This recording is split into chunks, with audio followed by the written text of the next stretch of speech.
தொட்ட குறையோ, விட்ட குறையோ, விசாலாட்சி நம்ம ஈஸ்வரிய பேசுனது தப்புன்னு நீங்க நெனச்சீங்கன்னா, நம்ம வீடியோக்கு ஒரு லைக்கா போட்டு தெரிவிச்சுருங்க. ஸோ, நீ கண்டிப்பா தர்ஷன வந்து அந்த ஜீவானந்தத்த கூட தான் அனுப்பி வச்சிருக்கணும். 6 மாசம் அவன் கூட இருந்து வந்தியா, அதனால இந்த பாசம் உனக்கு வருதா? கட்டுனவன் பெத்தவன விட அவன் உனக்கு முக்கியமா போயிட்டானா அப்படின்னு பார்த்தீன்னா, எவ்வளவோ பேச்ச ஆரம்பிச்சுட்டாங்க. இதுக்கு மேல ஒரு வார்த்தை பேசுனீங்கன்னா, மரியாதை கெட்டுடும். சொந்தம், பந்தம், வீட்டுக்காரு, மாமியார்ன்னு யாரையுமே நான் பார்க்க மாட்டேன் அப்படின்னு பார்த்தீன்னா, ஆத்திரத்தில ஈஸ்வரி பேசிட்டே இருக்கும்போதே மயங்கி விழுந்துருவாங்க. ஸோ, ஈஸ்வரிக்கு என்னடா ஆச்சுன்னு பார்த்தீங்கன்னா, இந்த வீட்ல இருக்கிற யாருமே பார்க்கலைங்க.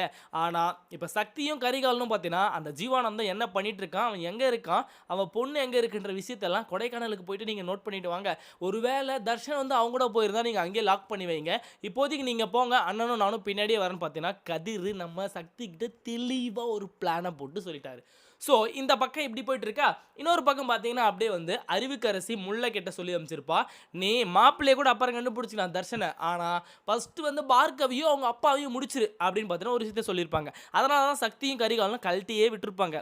ஸோ, இந்த பக்கம் ஒரு பிளான் போயிட்டு இருக்கு. ஆனா, குணசேகரன் எதையுமே கேட்காம கன்ன கையில வச்சுக்கிட்டு வீட்ல இருக்கிற எல்லாரையுமே பார்த்தீங்கன்னா, ஆட்டி படைச்சிட்டு இருக்காருங்க. என் என் பையன் கல்யாணம் நான் இஷ்டப்படி தான் நடக்கணும். அப்படி நடக்கலனா, அம்மா, பொண்டாட்டி, புள்ளன்னு யாரையுமே பார்க்க மாட்டேன். சுட்டு பொசுக்கிட்டு போயிட்டே இருப்பேன். அதுக்கப்புறம் நானும் வந்து ஏதாச்சும் பண்ணிப்பேன். ஏன்னா, நான் மீனாட்சி தாய்க்கு மேல சத்தியம் பண்ணியிருக்கேன். கண்டிப்பா அன்புக்கும், தர்ஷனுக்கும் தான் கல்யாணம் நடக்கும்னு சொல்லிட்டு, இதுக்கு தடங்கலா நீங்க யாராச்சும் வந்தீங்கன்னா, உங்களையும் சுட்டுருவேன், நானும் சுட்டுப்பேன் அப்படின்னு பார்த்தீங்கன்னா, தெளிவா சொல்லிடுவாரு. ஸோ, இப்போ ஜீவானந்தம்னு பார்த்தீங்கன்னா, எல்லாருமே ஜீவானந்தத்து மேலேயே வந்து ஒரு குறிக்கோள், கேள்வியா இருக்காங்க. ஆனா, கண்டிப்பா அதுக்கும் இவங்களுக்கும் எந்தவித சம்மந்தமும் கிடையாது. தர்ஷினி காணாம போனதுக்கும் அந்த ஜீவானந்தத்துக்கும் கூட எந்த சம்மந்தமும் கிடையாது. அந்த மனுஷன விட்டுருங்க அப்படின்னு பார்த்தீங்கன்னா, அழுது சத்தியம் பண்ணிடுவாங்க. தர்ஷினி காணாம போனதுக்கும் அவருக்கும் எந்தவித சம்மந்தமும் கிடையாது அப்படின்னு சொல்லிட்டு. ஸோ, துப்பாக்கியோட இருக்கிறதுனால பார்த்தீங்கன்னா, நம்ம ஈஸ்வரிக்கு பயமா இருக்கு. என்ன பயம்னா, ஒரு வேள தேடி போற நேரத்தில பார்கவி கிடைச்சா, பார்கவியும் அவங்க அப்பாவையும் சுட்டுட்டாங்கன்னா, இல்ல ஆத்திரப்பட்டு தர்ஷனவே சுட்டுட்டாங்கன்னா, நாம என்ன பண்றது? நமக்கு இருக்கிறது ஒரே பையன். ஏன்னா, தர்ஷன் எவ்ளோ கீழ்த்தரமா இருந்தாருன்னு உங்களுக்கே தெரியும். அவரு வாயாலே பார்த்தீங்கன்னா, எங்க அம்மாவோட நடத்தை சரியில்ல. எங்க சித்திங்கலாம் அரகன்ட்டா இருக்காங்க. எங்க வீட்டு பெண்களே எனக்கு பிடிக்கல அப்டின்லாம் சொன்னாரு இல்லையா? அதே மாரி பார்கவிய ஏமாத்திட்டு தான் அன்ப காசுக்காக கல்யாணம் பண்ணிக்கலாம்னு நெனச்சாரு. ஆனா, அதே வாயால பார்த்தீங்கன்னா, இப்போ பார்கவி கிட்ட மன்னிப்பு கேட்டு, நான் மனுஷனாவே உங்ககிட்ட நடந்துக்கல அப்படின்னு பார்த்தீங்கன்னா மன்னிப்பு கேட்டுட்டு, இப்போ இந்த கல்யாணத்தில எனக்கு விருப்பம் இல்லன்னு சொல்லிட்டு எகிறி குதிச்சு ஓடியிருக்காரு. ஏன்னா, அவளுக்கு மெச்சூரிட்டி கிடையாது அப்படின்னு சொல்லிட்டு. ஸோ இது எல்லாத்துக்கும் காரணம் யாரு? இந்த தர்ஷன் இப்படி பேசின தர்ஷன் இப்படி மாறுனதுக்கு காரணம் நம்ம ஈஸ்வரி தான். ஈஸ்வரிக்கு தெரியும் பையனை எப்படி வளர்க்கணும், எந்த முறையில வளர்க்கணும்னு சொல்லிட்டு. அதனால தான் ஈஸ்வரி வந்து அவனுடைய கல்யாணத்த கண்டிப்பா அவன் விருப்பப்படி மட்டும் தான் நடக்கணும். யாராச்சும் கட்டாயம் கல்யாணம் பண்ணீங்கன்னா, நான் மனுஷனாவே இருக்க மாட்டேன். இந்த விஷயத்துல மட்டும் நான் விட்டே குடுக்க மாட்டேன். நீங்க தர்ஷினிக்கு எப்படி கல்யாணம் பண்ணலாம்னு நெனச்சீங்களோ, அதே மாரி நான் தடுத்து நிறுத்துவேன் அப்படின்னு பார்த்தீங்கன்னா, பக்காவா சொல்லிர்றாங்க குணசேகரன் கிட்டயே. ஆனா குணசேகரன் கன் வச்சுட்டு இருக்காரு. அதுதான் ஒரு பயமா இருக்கு இப்ப நம்ம ஈஸ்வரிக்கு. ஈஸ்வரி என்னதான் இருந்தாலும் ஜீவானந்த கூட போகக்கூடாதுன்னு நெனைக்கிறாங்க. அதாவது ஹெல்ப் கேட்கறதுக்காக போகக்கூடாதுன்னு நெனைக்கிறாங்க. ஆனா, இப்போ அவர விட்டா வேற வழி இல்ல. ஏன்னா கன் வச்சுட்டு வீட்லயே இருக்கிறாரு. நம்ம எப்படியாச்சும் இவர தாண்டி போணுமே நெனைக்கிறாங்க. ஜீவானந்தத்துக்கு கால் பண்ணி கேட்டு தான் பார்ப்போமே. நம்ம ஒண்ணும் தப்பு பண்ணல. அதே மாரி வந்து வேற வழியும் நமக்கு கிடையாது. ஏன்னா, துப்பாக்கி வச்சுட்டு இருக்கிறவர் என்ன என்ன லெவலுக்கு வேணாலும் போவாரு. என்ன வேணா பண்ணுவாரு. ஏன் முன்னாடியே சுட்டு காமிக்கிறாரு மேல. பசங்கள பார்த்தா சுடாம இருப்பாரா? அப்படின்னு சொல்லிட்டு ஜீவானந்தத்துக்கு கால் பண்றாங்க ஈஸ்வரி. ஈஸ்வரி ஜீவானந்தத்துக்கு கால் பண்ணவும், நான் சொல்றது உங்களுக்கு மறுபடியும் கொடைச்சல குடுக்கலாம். பெரும் கஷ்டத்த குடுக்கலாம். ஆனா, எனக்கு வேற வழி தெரியல. எனக்கு நீங்க தான் ஹெல்ப் பண்ணியே ஆகணும் அப்படின்னு சொல்றாங்க. என்ன விஷயம்னு பார்த்தீங்கன்னா, இப்ப இதெல்லாம் கூட ஒரு விஷயம் கிடையாதுங்க. நம்ம தர்ஷன் ஆல்ரெடி பெரிய கஷ்டத்த குடுத்துட்டாரு பார்கவிக்கும், பார்கவியோட அப்பாவுக்கும். ஆனா, இப்ப தர்ஷன் போய்க்கிற இடமும் பார்த்தீங்கன்னா, பார்கவி இருக்கிற இடத்துக்கே போயிருக்காங்க, இவங்களுக்கே தெரியாம. ஸோ, மறைமுகமா கண்டிப்பா வந்து பார்கவிக்கு தான் இப்ப இருக்கிறது கஷ்டம். ஏன்னா, பார்கவிய போட்டு தள்ளலான்னு பார்த்தீங்கன்னா, முல்ல கேங் வந்துட்டு இருக்காங்க. அதாவது அறிவுக்கரசி அனுப்பிச்ச ஆளுங்க. அந்த நேரத்தில தர்ஷன புடிச்சுருவாங்க. இவங்க எல்லாருமே சேர்ந்து தர்ஷன தேடிட்டு இங்க வந்தாங்கன்னா, பார்கவி தான் கூட்டிட்டு வந்திருக்கா அப்படின்னு சொல்லிட்டு, பார்கவிய முடிச்சு விட்டுருவாங்க. ஸோ, ஆக மொத்தம் பார்த்தீங்கன்னா, தர்ஷன் இப்ப இந்த இடத்துக்கு வந்தது பார்கவிக்கு தான் நஷ்டங்க. பார்கவிக்கு தான் கஷ்டங்க. பார்கவிக்கு தான் துன்பங்க. இப்போ பார்கவியும் அவங்க அப்பாவும் இந்த இடத்த விட்டு நீ போயிடு தர்ஷன் அப்படின்னு பார்த்தீங்கன்னா சொல்றாங்க. ஆனா தர்ஷன் என்ன சொல்றாருன்னா, எனக்கு கட்டாய கல்யாணம் பண்ணி வைக்கிறதுக்காக கூட்டிட்டு வந்தாங்க. எனக்கு வேற என்ன பண்றதுன்னே தெரியல. இந்த கல்யாணத்தில எனக்கு விருப்பம் இல்ல. எங்க வீட்லயே நான் தான் முதல் பட்டதாரி. ஸோ நான் படிக்கணும்னு ஆசைப்படுறேன். அதனால ஒரு 5 வருஷத்துக்கு கல்யாணம் வேணான்னு சொன்னேன். அங்க எங்க வீட்ல யாருமே கேட்கல. எனக்கு கல்யாணம் பண்ணி வைக்கிற மாரி வந்து அடிச்சு கொடுமைப்படுத்துனாங்க.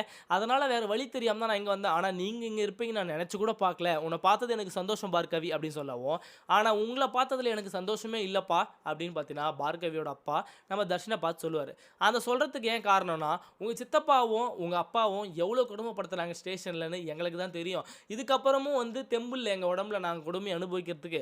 ஸோ தயவு செஞ்சு இந்த இடத்த விட்டு போயிடு. நீங்க வேற எங்கேயாச்சும் போய் பொழச்சுக்கோ. இங்க இருந்தீன்னா எங்கள காலி பண்ணிடுவாங்க அப்படின்னு பார்த்தீங்கன்னா சொல்லுவாங்க. அவனுக்கு நம்மள விட்டா வேற யாருப்பா இருக்கா? அவன் தான் குடும்பத்தவே வேணான்னு சொல்லிட்டு தான் தூக்கி எறிஞ்சு வந்திருக்கான். இங்க நாமளும் வந்து தொரத்தி விட்டா ஏற்கனவே டிப்ரஷன்ல இருக்கான். அவன் ஏதாச்சும் பண்ணிக்கினான்னா பெரிய பிரச்சனை ஆயிடும். அவன் இங்கேயே இருக்கட்டும். என்ன பிரச்சனை வந்தாலும் நாமளே சமாளிப்போம் அப்படின்னு பார்த்தீங்கன்னா, பார்கவி இறக்கப்பட்டு சேர்த்திப்பாங்க இப்போ நம்ம தர்ஷன. இது ஒரு பக்கம் போயிட்டு இருக்கா. ஏற்கனவே ஹெல்ப் கேட்டுட்டாங்க ஈஸ்வரி நம்ம ஜீவானந்தத்துக்கிட்ட. ஜீவானந்தத்துக்கு ஹெல்ப் கேட்ட உடனே ஜீவானந்தம் கட்டாய கல்யாணம் பண்ணுறாரா? அது சட்டப்பூர்வமா வந்து சரி கிடையாது. நான் பார்த்துக்கிறேன் என்னன்னு. நீங்க தர்ஷனை எங்க அனுப்பிச்சிருக்கீங்கன்னு சொல்லுவாங்க. தர்ஷனை நாங்க அனுப்பல. தர்ஷனை வந்து அறிவுக்கரசி அதாவது அவங்க மாமியாரே கூட்டிட்டு போறதுக்காக கூட்டிட்டு போனாங்க. ஆனா தர்ஷனுக்கு அங்க விருப்பம் இல்லைன்னு சொல்லிட்டு எகிரி குச்சி காலேஜ்லேருந்தே போயிட்டு இருக்கிறான். ப்ரொஃபஷனல் சர்டிஃபிகேட் வாங்கணும்னு பார்த்தீங்கன்னா இவங்க எல்லாருமே ஏமாற்றி வச்சு காலேஜ்லேருந்து எகிரி குச்சி போயிருக்கிற விஷயத்தை பார்த்தீங்கன்னா டேரெக்டாக சொல்லிடுவாங்க ஜீவானந்தத்துக்கிட்ட நம்ம ஈஸ்வரி. ஸோ இப்போ ஈஸ்வரிக்கு தர்ஷன் கிடைப்பானா கிடைக்க மாட்டானா, ஒரு வேளை வேறு ஏதாச்சும் தப்பான முடிவுக்கு போயிட போகிறான் தர்ஷன் அப்படின்னு பார்த்தீங்கன்னா சொல்லிட்டு இருப்பாங்க. ஆனால் கண்டிப்பாக தர்ஷனை நான் கண்டுபிடிச்சிருவேன்.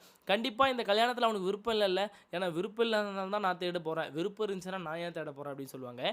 தர்ஷனுக்கு ஏற்கனவே விருப்பம் இருந்துச்சு. ஆனால் அவனை ஒரு நல்ல மனுஷனாக நான் திருத்திட்டேன். ஒரு பொண்ணோட வாழ்க்கையை கெடுத்து இன்னொரு பொண்ணுக்கு வாழ்க்கை கொடுக்கலாம். காசுக்காக ஆசைப்பட்டு அவங்க அப்பா சொல்கிறது எல்லாமே அவன் கேட்டான். ஆனால் இப்போ வந்து காசுக்காக ஆசைப்படல. தன்னுடைய முயற்சியில் என்னென்ன பண்ண முடியுமோ அதுக்காக நான் படிக்கணும் அப்படின்னு பார்த்தீங்கன்னா தனியாக வந்து வெளியே வரணும்னு நினைக்கிறான். ஸோ இப்போதைக்கு அவனுக்கு கல்யாணம் தேவையில்லை. அவனை நீங்கள் தான் காப்பாற்றணும் அப்படின்னு பார்த்தீங்கன்னா சொல்லிடுவாங்க. நான் கண்டிப்பாக தர்ஷனை நான் கூட்டிகிட்டு வரேன். ஆனால் இந்த கல்யாணத்தில் விருப்பம் இல்லைன்னு சொல்கிறதுனால நான் போகிறேன் அப்படின்னு பார்த்தீங்கன்னா நம்ம ஜீவானந்தம் தர்ஷனை தேடி போவார். அந்த இடத்துல பார்கவியும் பார்த்துடுறாங்க. இதில் என்ன ஒரு ட்விஸ்ட்னா ஜீவானந்தத்தை தேடி வந்தாங்க இல்லையா, அதாவது கரிகாலனும் சக்தியும் அவங்களும் பார்த்தீங்கன்னா அந்த இடத்துக்கு வந்துடுறாங்க. தர்ஷன் கிடைச்சிட்டான். ஜீவானந்தமும் இங்கே தான் இருக்காரு. பார்கவியும் இங்கே தான் இருக்குன்ற விஷயம் பார்த்தீங்கன்னா குணசேகரனுக்கு தெரியுது. குணசேகரன் பயங்கர கோவத்தோட அந்த இடத்துக்கு போகிறாரு. குணசேகரன் கையில் கிடைக்கிறதெல்லாம் கூப்பிட்டு போய் அடிக்கலான்னு பார்க்குறாரு. இந்த பாருப்பா குணசேகரா, இந்த கல்யாணத்தில் மாப்பிள்ளைக்கு விருப்பம் இல்லைன்னா நீ பண்ணி வைக்க முடியாது. கட்டாய கல்யாணம் பண்ணினா நீ ஜெயிலுக்கு போயிடுவேன். ஸோ தேவையில்லாத வேலையெல்லாம் பண்ணிகிட்டு இருக்காத. கல்யாணம் யாருக்கோ அவங்களுக்கு விருப்பம் இருக்கணும். ஸோ விருப்பம் இருக்கான்னு கேட்டாங்க. விருப்பம் இல்லைன்னு சொல்லிட்டாரு.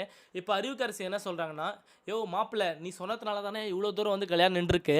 பத்திரிக்கை அடிக்கும் போது சைலண்ட்டாக இருந்தேன். வீட்டுக்கு வந்து அன்றைக்கி ஜாலியாக பேசிகிட்டு இருந்த அன்புக்கிட்ட இப்போ என்னவோ இப்படி பண்ணிகிட்டு இருக்க. உங்கள் ஆத்தா பேச்செல்லாம் கேட்டுட்டு எங்களை பார்த்தா விளையாண்டுக்கிற மாதிரி தெரியுது சின்ன பசங்க மாதிரி அப்படின்னு பார்த்தோன்னே கேட்பாங்க. இங்கே பாருங்கள், எனக்கு விருப்பம் இல்லை, நான் படிக்கணும். எதுவாக இருந்தாலும் 5 வருஷம் கழிச்சு பார்த்துக்கலாம். அதுக்கப்புறம் நான் எனக்கு விருப்பம் தான் கட்டிப்பேன், இல்லைனா அது கூட 5 வருஷம் கழிச்சு கூட கட்டிக்க மாட்டேன் அப்படின்னு பார்த்தீங்கன்னா சொல்லவும் பயங்கர கோவம் வந்துடுது அறிவுக்கரசிக்கு நம்ம குணசேகரனுக்கும். குணசேகரன் வந்து நமக்கு சக்திக்கிட்டையும் அந்த கதிரிக்கிட்ட என்ன சொல்லிட்டு இருப்பார்னா, எப்பா மீனாட்சி மேலே சத்தியம் பண்ணியிருக்கமா இந்த கல்யாணம் நடக்கணும்னு சொல்லிட்டு, இந்த கல்யாணம் மட்டும் ஏதாச்சும் மிஸ் ஆச்சுன்னா நான் ஏதாச்சும் பண்ணிப்பேன், உங்களே ஏதாச்சும் பண்ணி விட்டுருவோம்ப்பா, தயவு செஞ்சு இந்த கல்யாணத்தை நடத்தி கொடுத்துருங்க அப்படின்னு பார்த்தீங்கன்னா சொல்லுவாங்க. இப்போ ஆதி குணசேகரன் கஸ்டடியில் கண்டிப்பாக வந்து தர்ஷனை விட முடியாது. ஏன்னா அடித்து கொடுமைப்படுத்தி மறுபடியும் கல்யாணம் பண்ணுவாங்க. அதனால் ஈஸ்வரி பயந்துக்கிட்டு என் பிள்ளையை நான் கூட்டிகிட்டு போகிறேன், வேறு எங்கேயாச்சும் வச்சு என் பிள்ளையை பார்த்துக்கிறேன், கொஞ்ச நாள் போகட்டும், அதுக்கப்புறம் பார்க்கலாம் அப்படின்னு பார்த்தீங்கன்னா சொல்லுவாங்க. நீ எங்கே போனாலும் வீட்டுக்கு அங்கே தானே வந்து ஆகணும். மதுரையில் நீ எந்த ஜில்லாவில் இருந்தாலும் நான் தூக்கிடுவேன் அப்படின்னு பார்த்தோன்னா அப்பயும் ஆதி குணசேகரன் ஈஸ்வரியை மிரட்டுவாங்க.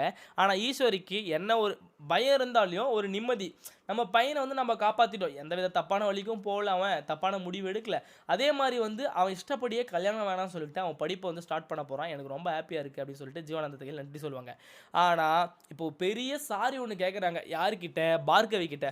ஏமா பார்கவி, ஏற்கனவே லவ் பண்ணுறேன்னு சொல்லி ஏமாத்தினதுக்கு எங்கள் குடும்பமே உங்ககிட்ட வந்து மன்னிப்பு கேட்டுக்கணும் என் பையன் பண்ண தப்புக்கு. ஆனால் என் குடும்பமே சேர்ந்து உன்னை எதுக்குது இவ்வளோ நாளானா, உண்மையிலேயே வந்து நீ நிறைய பாதையை கஷ்டமான பாதையை கடந்து வந்திருக்க, இது எல்லாத்துக்குமே என்னை மன்னிச்சிரு, என்னால் தான் இவ்வளோ பெரிய பிரச்சனை, அதாவது என் பையனால். ஸோ என் குடும்பத்தில் இருக்கிறவங்க கிட்ட வந்து தொந்தரவு கொடுக்காம இருந்தால் கூட பரவாயில்ல, எல்லாருமே உன்னவே தொந்தரவு கொடுக்குறாங்க, பண்ண தப்பெல்லாம் இவன் பண்ணிட்டு, ஸோ இது எல்லாத்துக்குமே என்னை மன்னிச்சிரு, தர்ஷனையும் மன்னிச்சிரு அப்படின்னு பார்த்தா மன்னிப்பு கேட்டுருவாங்க. இதே மாதிரி இன்ட்ரெஸ்டிங்கான வீடியோ நீங்கள் பார்த்து தெரிஞ்சுக்க நம்ம சேனலை சப்ஸ்கிரைப் பண்ணி பெல் ஐக்கானை கிளிக் பண்ணிக்கங்க. அப்போ தான் நான் போகிற வீடியோ அடுத்தடுத்து உங்களுக்கு உடனே நோட்டிஃபிகேஷன் வந்துடும். அடுத்த வீடியோவில் சந்திக்கலாம். அது வரைக்கும் பாய்.